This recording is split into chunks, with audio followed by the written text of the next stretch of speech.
Hello friends. चलिए हम लोग आज बात करने का प्रयास करेंगे। देखिए, पहली बात तो ये है कि ये चैनल बिल्कुल नया-नया है और इस चैनल पे हम लोग बात करने का प्रयास करेंगे, समझने का प्रयास करेंगे कि घटना चक्र हमारे लिए कितनी इम्पोर्टेंट है, कितनी रिलेवेंट है। क्योंकि ऐसा परसेप्शन बना दिया गया है कि घटना चक्र है जो बिल्कुल किसी काम की नहीं है।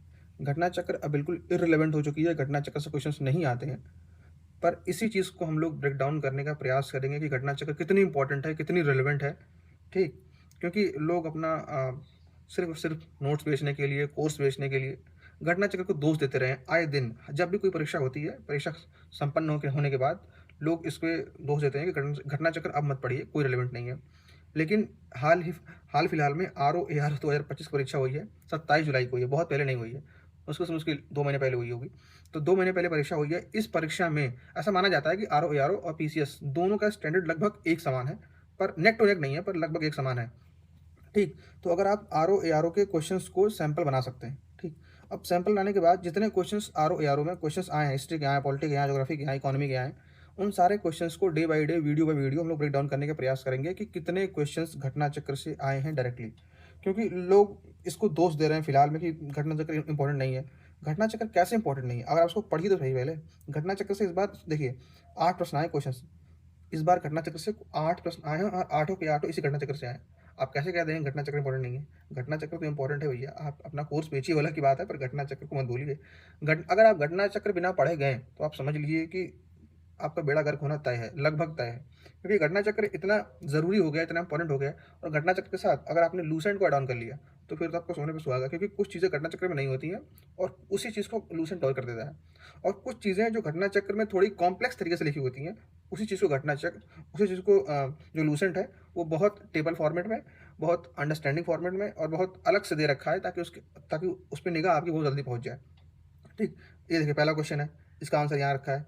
दूसरा क्वेश्चन इसका प्रूफ यहाँ दे रखा है। तीसरा क्वेश्चन है इसका प्रूफ यहाँ दे रखा है। चौथा क्वेश्चन कहाँ गया? ये देखिए चौथा क्वेश्चन है इसका क्वेश्चन प्रूफ यहाँ दे रखा है। अब देखिए ये पाँचवा क्वेश्चन है इसका प्रूफ यहाँ दे रखा है। सारे क्वेश्चंस के एज़ इट इज़ प्रूफ दे रखे हैं। बस आपको इस वीडियो में थोड़े से मेरा साथ देना है और इस वीडियो को देखना है। इसके बाद आपकी आँखें खुल जाएँगी और आप लोगों को बातें को सुनना थोड़ा कम कर देंगे। थोड़ी-सी घटना चक्र पढ़ना शुरू कर देंगे, तो आपका फ्री हो जाएगा। फ्री हो जाएगा फिर आप जेईई मेंस लिखिए, ठीक? तो आइए शुरू करते हैं। देखिए सभी घट 8 क्वेश्चन्स आए हैं, सभी घटना चक्र से आ गए हैं। ठीक, लोग कह रहे हैं कि घटना चक्र हो गई, दुर्घटना चक्र किसी काम की नहीं है। मैं फिर कह रहा हूँ कि ये रामबाण है, इसको पढ़िए, ये बहुत इंपॉर्टेंट है भाई साहब। मैं बता रहा हूँ ना, ये छोटी-सी किताब है, क्वेश्चन आंसर फॉर्मेट में है। इसको पढ़ना भी आसान है, इसको रटना भी आसान है, इसको इसको ध्यान में रखना भी आसान है और उसको रिवाइज़ करना भी आसान है। ठीक, और एक बात और मैं आपको बता दूँ, ठीक, जैसे घटना चक्र है, अब घटना चक्र बहुत मोटी किताब है, ये 400 पेज की है पॉलिटी की, ठीक। अब 400 पेज पढ़ने का समय बचा नहीं है, जो जो परीक्षा है आने वाली पीसीएस की, ठीक। अब इसमें आप 400 पेज पढ़ के उसको दिमाग में रख के, ठीक, आप बहुत कुछ मतलब गेन नहीं कर पाएँगे एग्ज़ाम में। तो इसके लिए जो घटना चक्र की मेरे पास सारी नोट्स हैं, ठीक, डे बाय डे हर दिन एक नोट्स एक क्लास के फॉर्मेट में आ जाएगी। जैसे चैप्टर हो गया प्रेसिडेंट का, ठीक, प्रेसिडेंट का हो गया, ठीक, गवर्नर का हो गया। अब प्रेसिडेंट को सिर्फ़ और सिर्फ़ एक वीडियो में कवर करने का प्रयास करेंगे और बता दूँ आपको, अगर उस एक वीडियो को आप देख के जाएँगे, ठीक, तो जितने भी प्रेसिडेंट के क्वेश्चन्स हैं, वो आपसे बनने के लिए 99% कन्फर्म है, आपसे बनना ही बनना है। क्योंकि सारे क्वेश्चन्स अगर घटना चक्र से आ रहे हैं और घटना चक्र के ही नोट्स को, जैसे घटना चक्र के क्वेश्चन आंसर फॉर्मेट को नोट्स में आपको दे दिया जाए, तो आप फिर तो आपके लिए एकदम मज़े-मज़े हैं भाई साहब। आइए, ठीक। तो ये हाँ, देखिए एक बात ध्यान रखिएगा, घटना चक्र के भरोसे बिल्कुल मत रहिएगा, थोड़ा-सा आप लूसेंट को पढ़िएगा। लूसेंट को अगर आप पढ़ लेंगे, तो लूसेंट से पढ़ने की वजह से ये होगा कि आपकी थोड़ी-सी वैल्यू एडिशन हो जाएगी। हर चीज़ में वैल्यू एडिशन का इम्पोर्टेंट है और आपको पढ़ना चाहिए, ठीक। परीक्षा प्रस्तावित है 12 अक्टूबर को पीसीएस की, ठीक। इसके लिए आप इस वीडियो में देखिए, ठीक। क्वेश्चन नंबर 1 है, क्या कह रहा है? लोकसभा के प्रत्यक्ष जो लोकसभा के प्रथम अध्यक्ष थे, स्पीकर थे, कौन थे? ये थे जीवी मावलंकर। आप कहेंगे इसका हमको प्रूफ दीजिए। आइए, ये क्वेश्चन नंबर 81 है, ठीक। पीसीएस में आया, मेंस में, उत्तराखंड में आया, आईएएस 2007 में भी आया, उत्तराखंड में भी आया, एमपी पीसीएस में भी आया। एमपी भी इंपॉर्टेंट है भैया, एमपी भी पढ़ो, ठीक। तो लोकसभा के प्रथम अध्यक्ष कौन थे? जीवी मावलंकर। यहाँ सिर्फ मावलंकर दे रखा है, लेकिन इनका पूरा नाम जीवी मावलंकर है। अब इसी को अगर आप देखेंगे, तो डिस्क्रिप्शन फॉर्म में भी दे रखा है। पहली लोकसभा के शेष कार्यकाल के लिए तत्कालीन उपाध्यक्ष अयंगर लोकसभा के अध्यक्ष को 8 मार्च को बने थे, ठीक। ये शेष कार्यकाल के लिए बने थे, ये एक वेरी वैलिड पॉइंट है। लेकिन इसको आप देखेंगे, तो जो पहले लोकसभा अध्यक्ष के प्रथम बैठक 13 मई 1952 को हुई थी और 15 मई 1952 को गणेश वासुदेव मावलंकर, ठीक। को लोकसभा के प्रथम अध्यक्ष बने थे। देख लिया आपने, ये हूबहू क्वेश्चन आया है। कुछ नहीं करना आपको, सिर्फ क्वेश्चंस पढ़िए और आपके काम किया जाएंगे। अरे ये जितने भी बेचू गैंग है ना पीसीएस वालों, इनसे इनसे बचो यार, घटना चक्र पढ़ो, काम की चीज़ है ये, यहाँ तो तुम पढ़ोगे नहीं। चलो ये देखो, अब जैसे कुछ चीज़ें होती है, देखो चैप्टर शुरू हो रहा है प्रेसिडेंट, प्रेसिडेंट का चैप्टर शुरू होने से पहले ठीक आपको एक छोटा सा 1 या 2 पेज का नोट्स मिलेगा। उस पेज में भी ये इन्फॉर्मेशन दे रखी है। जैसे देखिए 15 मई 1952 को गणेश वासुदेव मावलंकर लोकसभा के प्रथम अध्यक्ष बने थे। और ये देखो गणेश वासुदेव का नाम, प्रथम अध्यक्ष और उनकी डेट तीनों हाईलाइटेड है। तो मतलब ये घटना चक्र भी आपको कुछ चीज़ें हाईलाइट करके दे देता है ताकि उसको आप थोड़ा और ध्यान से पढ़ें। ठीक, आइए क्वेश्चन नंबर 2 देखते हैं। संविधान के किस अनुच्छेद के अनुसार किसी भी नागरिक को केवल धर्म, मूलवंश, जाति, लिंग, वंश, जन्मस्थान, निवास या इनमें से किसी भी आधार पर राज्य के अधीन किसी भी नियोजन या पद के संबंध में अयोग्य नहीं ठहराया जाएगा, उसके साथ भेदभाव नहीं होगा। सिंपल सा क्वेश्चन है, कौन सा आर्टिकल है जिस आर्टिकल के तहत भारत की जनता को धर्म, मूलवंश, जाति, लिंग, जन्मस्थान के आधार पर उनके साथ विभेद नहीं होगा? तो आर्टिकल है 15। ठीक, आर्टिकल है 15। और इस आर्टिकल को आप देख सकते, इस क्वेश्चन का प्रूफ आप देख सकते हैं, उसी नोट्स में था, उसी प्री नोट्स में था जहाँ से क्वेश्चन शुरू होते हैं। धर्म, मूलवंश, जाति, लिंग, जन्मस्थान के आधार पर विभेद प्रतिषेध अनुच्छेद 15 सीधे का सीधे दे रखा है।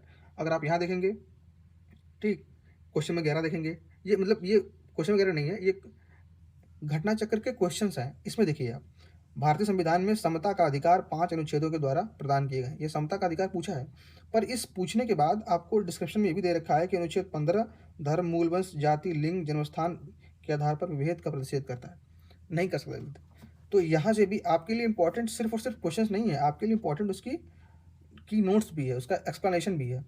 क्वेश्चन में 18 देखिए, धर्म आदि के आधार पर विभेद प्रतिषेध भारत के संविधान का अनुच्छेद 15। ये आपका जो पूछा है, आपका जो क्वेश्चन है, ठीक, आपका जो आंसर है, ये तो क्वेश्चन में पूछ दिया है। ठीक, तो इसको ध्यान रखिएगा, अनुच्छेद 15। ठीक, आइए देखते हैं क्वेश्चन नंबर 3। सीधा सिंपल सा क्वेश्चन है, दे दिया है मैच द फॉलोइंग। ठीक, एक तरफ दे दिया मौलिक अधिकार, दूसरी तरफ दे दिया आर्टिकल। समता का अधिकार 14 से 18। ठीक, अब देखो धर्म स्वतंत्रता का अधिकार, धर्म की स्वतंत्रता का अधिकार, ठीक, 25 से 28 में है। ठीक, 25 से 28 में, 25 से 28 कहीं दिन रखा है। ठीक, धर्म की स्वतंत्रता का अधिकार 25 से 28, समता का अधिकार कहाँ दे रखा है?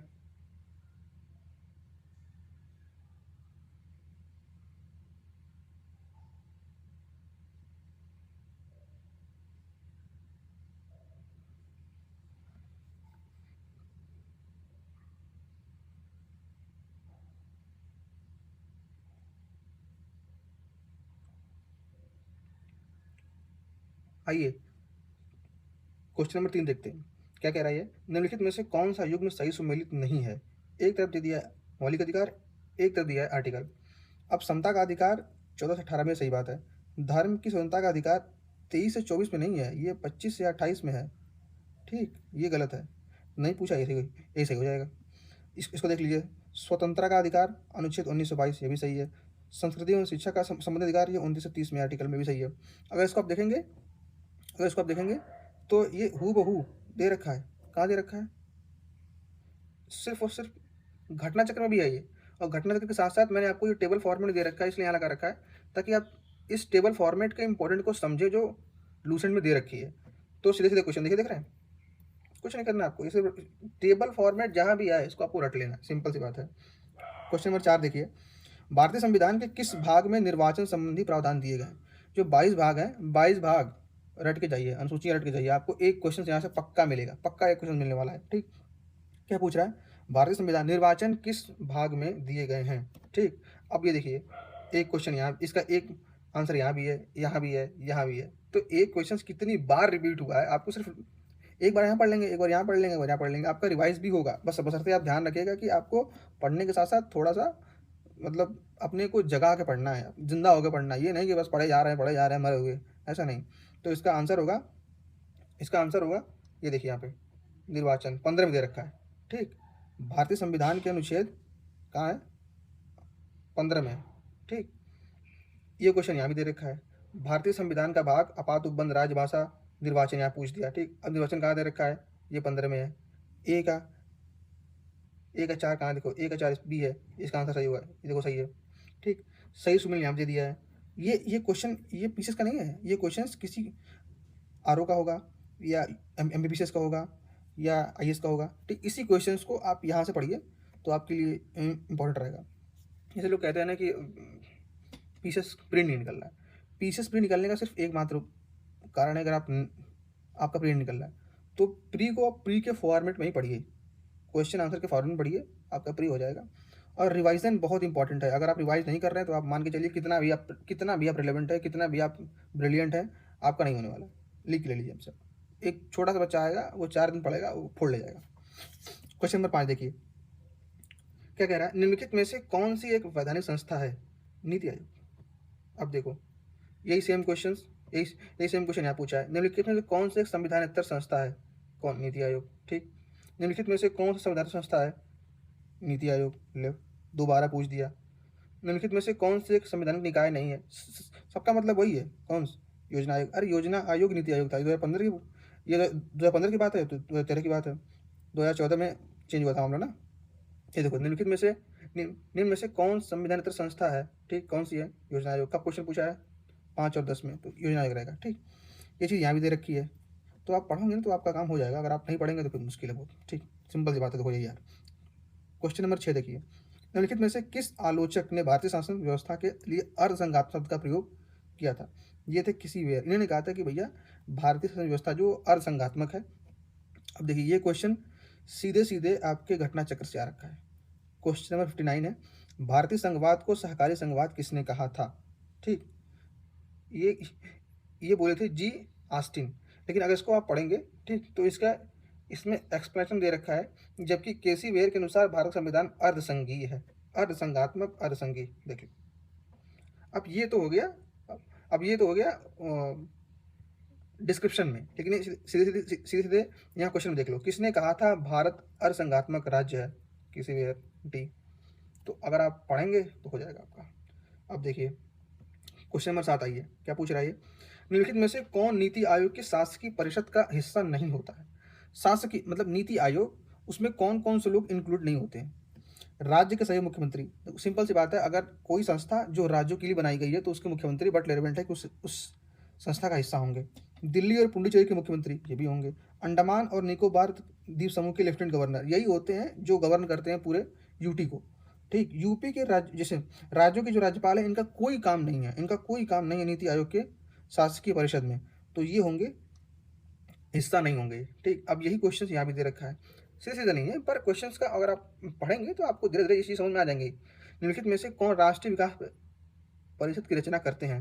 पीएम, अध्यक्ष वित्त आयोग, संघीय मंत्रिमंडल, राज्य के मुख्यमंत्री। अगर इसको पढ़ेंगे ना तो इसमें कहीं भी आपको राज्यपाल का नाम नहीं मिलेगा।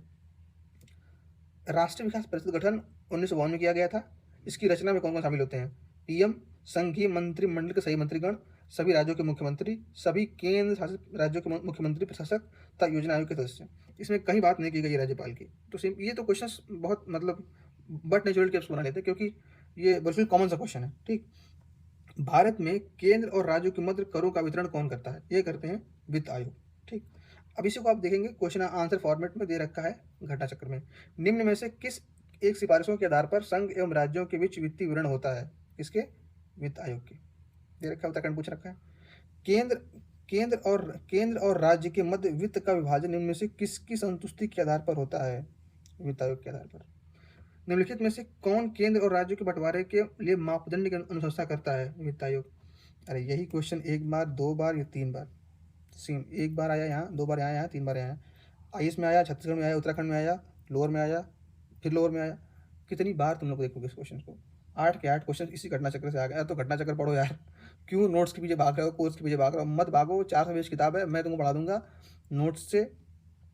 और बता दूँ, प्रॉमिस कर रहा हूँ कि अगर मैंने पॉलिटी पढ़ाई है तो पॉलिटी के अगर 20 क्वेश्चन आर में आ रहे हैं, सॉरी पीसेस में आ रहे हैं, तो मैं बता दूं 18 क्वेश्चंस आपको इसी नोट्स में मिलेंगे, मैं प्रॉमिस कर रहा हूँ आपसे। ठीक, जैसे आर ओ यार 2025 को है, जीएस कितने होते हैं? 140 होते हैं, करंट कितने होते हैं? 15, तो 15 निकाल दो, कितने बचे? 125। 125 में भी तकरीबन 15 क्वेश्चन होते हैं, क्या बोलते हैं, डीआई होती है, इसमें मैथ होती है और रीजनिंग होती है। इसको निकाल दो तो बचेंगे 110 क्वेश्चन। ठीक, 110 क्वेश्चन में से आपको बता रहा हूँ 95 क्वेश्चन के प्रूफ इसी घटना से कर दूंगा। इसी घटना चक्र से। तो तुम लोग कहोगे कि भैया घटना चक्र तो कितना इंपॉर्टेंट है। हाँ इंपॉर्टेंट है, पढ़ो। घटना चक्र से इंपॉर्टेंट अभी के लिए, स्पेशली पीसीएस के लिए कुछ भी नहीं है। तो मैं आप लोग से रिक्वेस्ट करूंगा कि किसी का कोर्स करने से पहले जितने क्वेश्चंस आ रहे हैं उसको आप थोड़ा अपने स्तर पर भी देखें कि क्वेश्चंस कहाँ से आ रहे हैं। सिर्फ कोर्स करने से, सिर्फ नोट्स पढ़ने से किसी का काम नहीं चलने वाला। ठीक, तो ये थी। अगर इसकी चाहिए पीडीएफ आप लोग को तो ज्वाइन कर ले टेलीग्राम, लिंक डिस्क्रिप्शन में है, और आपको वहाँ से ये पीडीएफ मिल जाएगी। ठीक, तो थैंक यू।